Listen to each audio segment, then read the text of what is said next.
Hello सर्वांना, अंकिता's किचनच्या रोजच्या स्वयंपाकामध्ये आपलं सगळ्यांचं स्वागत आहे।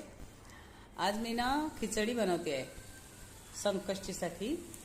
आज संकष्टी आहे तर आपली रोजच्या प्रमाणेच आहे। आदल्या दिवशी हे सगळं भिजवून ठेवायची, साबुदाणे भिजवायचे, खोबऱ्याचं चव तयार ठेवायचा आणि दाण्याचं कूट पण तयार करून ठेवायचं। आणि मग त्यावर ते तुम्ही तुपात करू शकता किंवा शेंगदाण्याच्या तेलात सुद्धा करू शकता।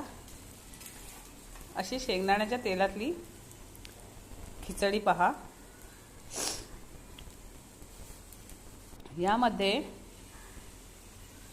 पहिल्यांदा आपण तेल घालायचं, 3-4 चमचे घालायचं आणि त्याच्यावर फोडणी तयार करायची, ती घालायची। आणि मग त्यावर आपण भिजवलेले साबुदाणे घालायचे।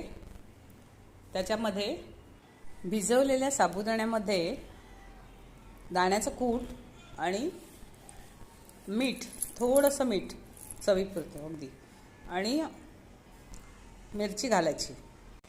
हे एकत्र करायचं आणि फोडणी घालायची। नंतर खूप वेळ परतून घ्यायची। मग शिजलेला बटाटा घालायचा। मी शिजवलेला बटाटा घातलाय, तुम्हाला नसेल घालायचा तर कच्च्या बटाट्याचे काप करून घालायचे फोडणीमध्ये। आणि मग हे सगळं साहित्य घालायचं आणि छान परतून घ्यायचं आणि पूर्ण एक 20-25 मिनिटं तरी परतायचं। Okay, bye bye.